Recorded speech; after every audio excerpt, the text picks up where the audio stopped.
So here we are with Ruth Sheen, a frequent collaborator of Mike Leigh, the great English writer-director. And you have been working with Mike Leigh more than any other actor in the world, practically? No, actually that's Leslie. Okay. She's, I think, worked with him for 30 years.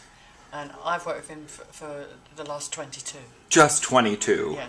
And when you work with Mike Leigh, actors never know what their role is. You go through these whole improvisations that are then written down, that he then forms into a screenplay, and he's sort of like in The Wizard of Oz. He's the one that's got it all in his head of what he wants it to be, but you never really find out until you see the final movie. Yeah, he doesn't always actually know what it's going to be about himself. I think with a film like, say, Vera Drake, that the abortion movie, we call it. Yeah. He had an idea. He knew what that was going to be about. He knew it was set in the 50s. He knew that it was going to be about abortion. But then the actual form of it worked out during rehearsals. And say For All or Nothing, which is the one. Another Year. I'm getting my films mixed up. We all knew who was going to be in it, but you never knew what part you were going to play. I never knew that my character was going to be married to Jim Broadbent's character. Did you know she was going to be a therapist? Not when it began, no. We devised what she would be, what she would work at. We decided she was a nurturing person, so that she would look for something in the caring profession.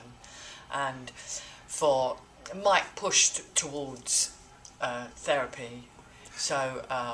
So you said, okay, therapy it is. Well, we sort of looked at, we looked at child psychology and all different types of therapy. And yeah, obviously it wouldn't have been right for it to be that she would be a therapist for children, because then in the film, it would have been too difficult to... bring in little kids. Yeah, and start psychoanalyzing them. But so for the film's purposes, we decided she would be a therapist that worked at a doctor's surgery, so that she saw ordinary people. And yeah, so... And you have a wonderful thing at the very beginning of the film where we have Vera Drake herself. Imelda Staunton is one of the most miserably depressed people you'll ever see on camera. It's a remarkable little cameo almost, with two scenes or something, and you're there trying to help her. Yeah. When did you know that was going to happen? Well, I knew that Imelda was going to be in the film, but I didn't know that I was going to be working with her. And because when you do Mike's films, you only meet other actors in character. So when I'd got my character... whose name is? Jerry? Oh yeah, Jerry. And when Jerry had become a therapist and was working, we had a thing where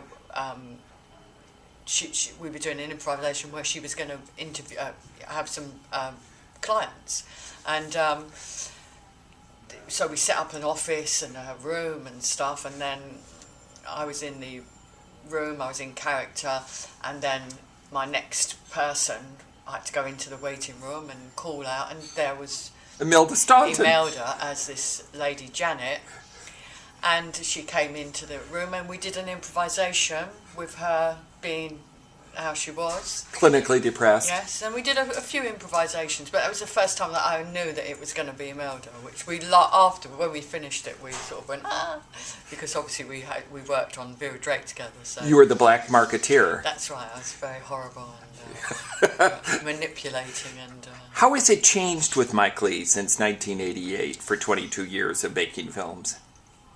Never at all? It's always the same, or... Is his method changed a little? No. I suppose it's probably developed, but it's always been, in a way, the same. But I suppose, perhaps we've all got slightly better at it, I hope. Quicker, you mean? No. It seems slower. Okay. It seems to take longer. But what happens is, as well, when you play a character, you do backstory. So, say, 22 years ago, I was that much younger. And we all were. So you only had so many years to do a backstory, whereas now, there's, say for example, Jim and I had to do 40 years of backstory, including a son. Yes, before this film starts. So I mean, it takes lots of time. So Where did the gardening come in?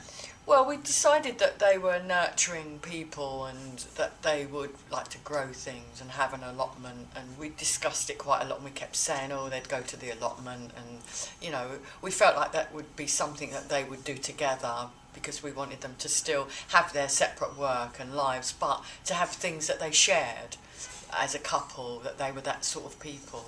And so Mike said, we are going to have an allotment, because we kept talking about it. And then so there was an allotment very near to the house that we chose to film in. And so we used that as their allotment. And you really went in there? Yeah, we went in there and... I mean, obviously we did 4 seasons over 12 weeks, so obviously you had to have people putting in the right things at the right time. But I mean, I've had an allotment myself anyway. So you know about gardening. So I know quite a lot about it anyway. So. What about your son? When did you actually meet him then? When did you when and Jim... When he was born.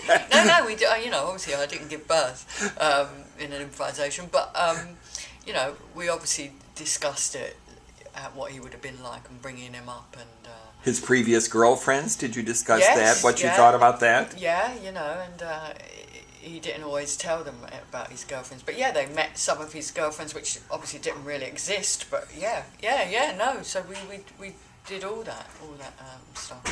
And when you go to work for somebody else, what is it like then as an actor? Do you feel it's a much simpler job, or is it just as tough when you're given, a script that's there and the director assumes you're going to show up? They might have been shooting for 2 weeks already, and here comes Ruth Sheen. She's got 3 days work this week, and let's make it live. Yeah, well, it's a totally different ball game, isn't it? And it's you just have to use a different skill, really. I mean, with Mike, it's a real luxury that you get that opportunity to have a long rehearsal period. You feel very comfortable in the character. You can be the character. Whereas, if you've just gone in for a couple of days on something, you're very much relying on what you've got instantly as yourself, in a sense. I think it's much more difficult to have a defined character as such. And really, you just need to make sure that you've learnt your lines, so you know exactly what's going on, where the character's at, where you've been, so that you can fit into it. And I think you do a lot of the work yourself, because I know what I do with Mike. I can sort of hopefully bring some of that to bear from what I get from the script, and then hopefully that you don't go then into a position where the character you're thinking what she's like is different to what the director thinks. It's a different sort of, as I say, it's a different discipline, and it's not as satisfying, but sometimes you just hit on the right thing and it all works. But I think it's probably much nearer to yourself than when you work with Mike, where you can actually just become that delve character. into one character for several months. How many months did you work altogether on Another Year? Well, we rehearsed for about 5-6 months, and then we shot it for about 12 weeks. Yeah. So. And when Mike Leigh movies open up in the United States, we see he's so productive. Yeah. And they seem to be sort of a Mike Leigh celebration. He's recognized as a true auteur, and he has an art house audience, we'd say, not a mass audience usually. Yeah. Although Secrets and Lies, I guess, with the Oscar nominations and stuff, was probably his biggest hit here. Yeah. But what is it like in Britain? Is he appreciated back there? Yeah, I think I think he's always had a following, and I think his profile is from the establishment, and the sort of, the bigger distribution that he now gets, which I think that used to be a problem, but I think because of certain films, Secrets and Lies, I think was very successful. Vera Drake was very successful.